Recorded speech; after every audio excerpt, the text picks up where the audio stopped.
Hello दोस्तों। जैसे कि आप सब जानते हो कि स्टैंडर्ड 10th की प्रिपरेशन वगैरह स्टार्ट हो चुकी है और हम भी यहाँ पे 10th की प्रिपरेशन स्टार्ट कर रहे हैं। बहुत सारे बच्चों को मैथ्स में बहुत डर लगता है, ठीक है। बट मैं आपको बोलता हूँ कि अगर आपने हमारे साथ ये काम किया तो आपको मैथ्स इजी लगेगा।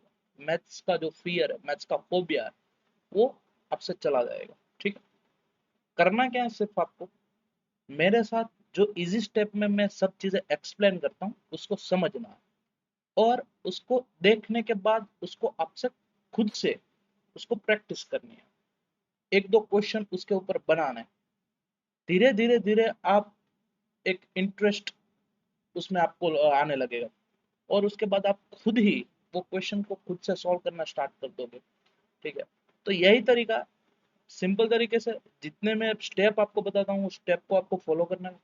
वही स्टेप आपको नेक्स्ट क्वेश्चन में खुद से अप्लाई करना है और उसके बाद दूसरे क्वेश्चन पे वही स्टेप अप्लाई कर देना है।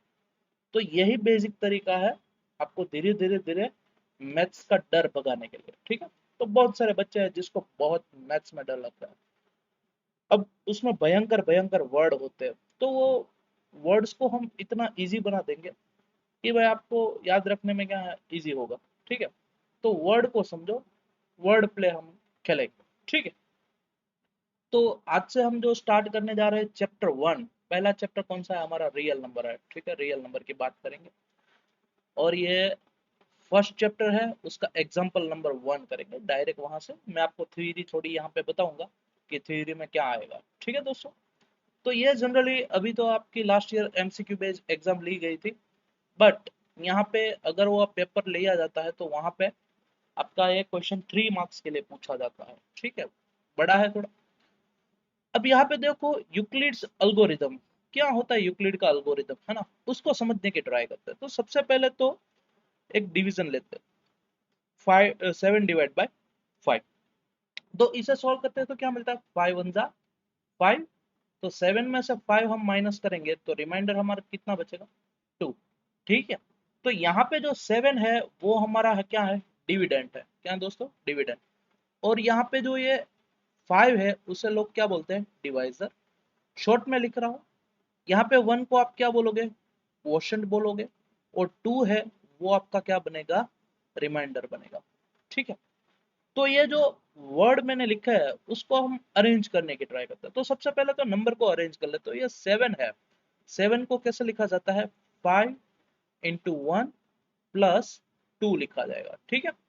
तो ये दोनों का मल्टीप्लीकेशन है, उसमें आप 2 ऐड करो, रिमाइंडर ऐड करोगे तो आपको क्या मिलता है, डिविडेंड मिलता है। अब इसको वर्डिंग में लिखा जाए तो डिविडेंड बराबर वो क्या होता है, divisor into quotient plus remainder. तो ये आपको जो मिल रहा है ये क्या है, यूक्लिड का अल्गोरिथम है, ठीक है दोस्तों। तो इसको आपको समझना है, ये आपको मिलता है तो इसमें डरने वाली कोई बात नहीं। ये वाला एग्जांपल याद रखो, उसको इस तरीके से अरेंज कर दो, आपका क्वेश्चन आसान हो जाएगा। सिर्फ और सिर्फ ये छोटू सा डिवीजन याद रखना है आपको, है ना। तो उसके बाद आपको ये यूक्लिड लामा फामा सब कुछ बहुत इजी लगने लगेगा, ठीक है। अब जो ये 5 है ना, ये रिमाइंडर है, 5 से कभी ज्यादा नहीं होगी, क्योंकि ज्यादा होगी तो क्या उससे डिवाइड हो जाएगी, ठीक है। तो आपको वो जो मिलता है ना डिवाइजर, वो ऑलवेज क्या मिलता है, या तो लेस देन, सॉरी रिमाइंडर है, वो डिवीजर से क्या मिलेगा, लेस ही मिलेगा। बात समझ में आई दोस्तों। तो ये चीज याद रखनी है। अगर यहाँ पे रिमाइंडर 5 मिला तो आप उसको 5 से तो डिवाइड कर पाओगे, बट 4 तक जा सकता है। 5 से तो 5 मिलेगा तो उसको तो 5 से डिवाइड कर सकते हो, इसलिए, ठीक है। अब इतना कॉन्सेप्ट समझ में आया है तो यहाँ पे आपको इसको फाइंड करना है कि एचसीएफ। तो ये जो यूक्लिड्स एल्गोरिदम है कहाँ पे यूज होता है, कहीं दो नंबर के बीच का जो एचसीएफ फाइंड करना होता है उसके लिए होता है। एचसीएफ का मतलब क्या होता है, तो एचसीएफ होता है दोस्तों हाईएस्ट कॉमन फैक्टर।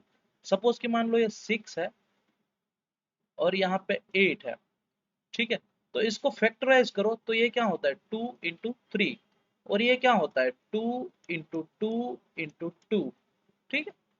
तो इसका एचसीएफ यानी कि दोनों में हाईएस्ट होना चाहिए और कॉमन होना चाहिए। तो दोनों में कॉमन कौन है? 2 है, और हाईएस्ट कितना है? वही है। तो इसका एचसीएफ कितना मिल जाएगा आपको?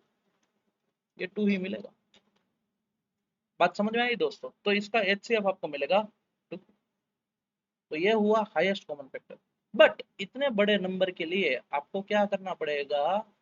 अलग तरीका अपनाना पड़ेगा, जो यूक्लिड एल्गोरिदम से हम उसको सॉल्व कर सकते हैं। ठीक है, तो आइए देखते हैं उसको कैसे यूज करना है। अब सबसे पहले तो आपको देखना है इन दोनों में से बड़ा नंबर कौन सा है। तो मुझे दिख रहा है कि 12,576 is greater than 76 is greater than 4,052। इससे बड़ा नंबर है। ठीक है, तो सबसे पहले तो आपको इसको डिवाइड करना है। तो देखो 4,000 इसको आप डिवाइड करोगे 12,000 को, 12,576 को किससे? 4,052 से। तो ये कितना हो जाएगा? आई थिंक मैं 3 से डिवाइड कर सकता हूँ कि 4 3 जा 12,000 के करीब जाता है। तो 12,000 और 156, 156 मिलेगा। ठीक है, इसमें से सब्ट्रैक्ट करोगे तो 0, 2 और 4, आगे सब 0 आ जाएगा। ठीक है, तो यानी कि रिमाइंडर आपको इतना मिलता है। तो अब इसको आप लिखोगे यूक्लिड्स के एल्गोरिथम के हिसाब से, तो 12,576 इज इक्वल टू क्या होता है कि 4,052 इंटू 3 करोगे, और उसमें 420 ये है वो आप क्या करोगे? रिमाइंडर ऐड करोगे। अभी तक आपकी रिमाइंडर 0 आई नहीं। अब रिमाइंडर आपको यहाँ पे यूक्लिड्स में एचसीएफ फाइंड करने में क्या करना है कि रिमाइंडर आपकी 0 आ जानी चाहिए।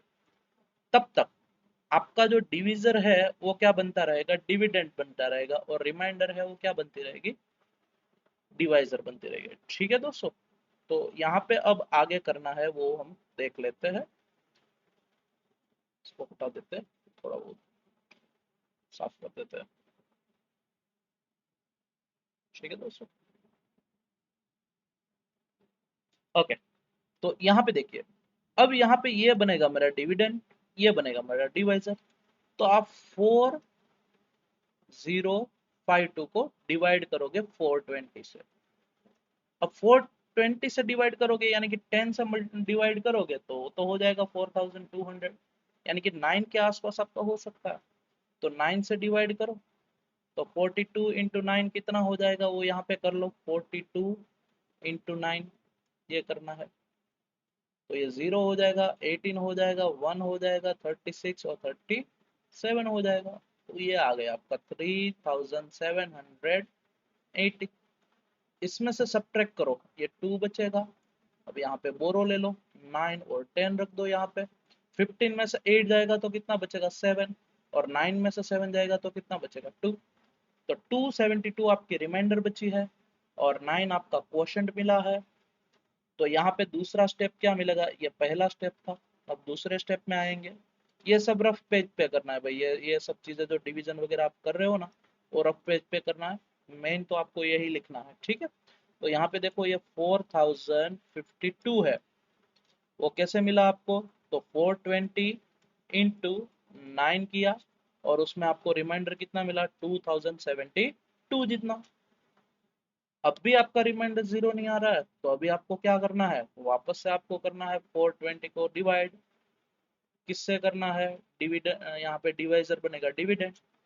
272 से डिवाइड कर, तो 1 जा 272 हो जाएगा।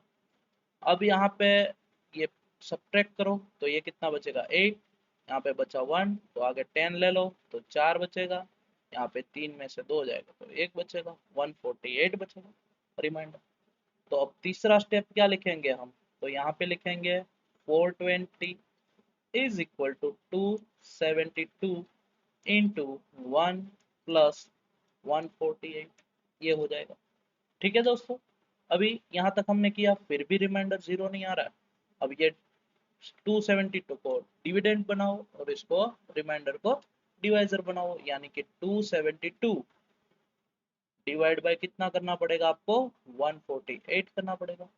अब उससे 1 से करोगे तो 148, तो यहाँ पे ये बोरो ले लो 10, तो 12 में से कितना जाएगा? 8 जाएगा। तो कितना बचेगा 4। यहाँ पे 6 बचा है, 6 में से 4 जाए तो 2 बचे, और 2 में से 1 जाए तो 1, 124 आ जाएगा। तो यानी कि आप लिख सकते हो 272 is equal to 148 into 1 plus 124 आपका रिमाइंडर बनेगा। ठीक है दोस्तों, ये चीज समझ में आई। मैं थोड़ा इसको रफ कर देता हूँ, कोई डिवीजन वगैरह सब समझ में आ गया होगा। ओके, अभी भी हमारी रिमाइंडर जीरो नहीं आ रही है, तो हम क्या करेंगे, 148 को डिवाइड करेंगे, 148 डिवाइड बाय 124, 1 जा 124, यहाँ पे बाकी कितना बचेगा 24। तो यहाँ पे 1, ये थर्ड स्टेप था, नेक्स्ट वाला fourth step, 148 is equal to 124 into 1 plus 24। ठीक है, तो यहाँ पे अभी भी नहीं आ रहा है, तो 124 को बनाओ, उसको 24 से डिवाइड करो, तो 24 फाइव जा कितना होता है 120, 4 आपका रिमाइंडर बचेगा। अभी भी नहीं आया, नेक्स्ट वाला स्टेप यहाँ पे लिख दो, 124 is equal to 24 into 5 plus 4। अब यहाँ पे आगे देखेंगे कि 24 को 4 से डिवाइड कर लो, तो 4 6 जा 24। अब आपकी रिमाइंडर कितनी आ रही, 0 0 आ रही। कितना वो स्टेप है ये आपका 6 स्टेप है, यानी कि 24 बनता है 4 इंटू, जो यहाँ पे ये डिवाइजर है ना, वो आगे लिखना है, ठीक है, इंटू 6, ये क्वोशंट है, प्लस कितना आ जाएगा 0। तो ऐसा करने पर अब हमें क्या मिला है कि ये पूरा मिला है। तो यहाँ पे देखो जो डिवाइजर है, डिवाइजर वो आपका क्या बनेगा, एचसीएफ बनेगा, यानी कि 4 आपका ये दोनों नंबर का क्या होगा, तो लिख सकते हो एचसीएफ ऑफ, कितना था नंबर 12,576 एंड 4,052 इज क्या हो जाएगा 4। आई बात समझ में, तो ये आपका एचसीएफ बनेगा। तो दोस्तों, इस तरीके से सिंपल आपको देखना है कि जहां तक, जब तक आपको रिमाइंडर जीरो नहीं मिलते तब तक आपको इस क्वेश्चन को इस तरीके से सॉल्व करते रहना है। तो सबसे पहले तो आपको देखना है कि बड़ा नंबर कौन सा है, उसको छोटे नंबर से डिवाइड करना स्टार्ट करो, जो रिमाइंडर बनता है वो डिवाइजर बनता जाएगा, और जो डिवाइजर था वो आपका डिविडेंड बनता जाएगा। जब आपका आंसर क्या बनेगा, रिमाइंडर आपका जीरो आएगा, और उसके बाद जो डिविजर बचता है वो आपका क्या कहलाएगा, एचसीएफ कहलाएगा। तो यहाँ पे आपको सॉल्व करने पर लास्ट में क्या मिलता है, 4 रिमाइंडर, और ये डिविजर मिलता है, वो आपका क्या हो जाएगा, एचसीएफ हो जाएगा। आई बात समझ में दोस्तों, ठीक है। तो ये सेशन यहाँ तक रखते हैं। Thank you very much.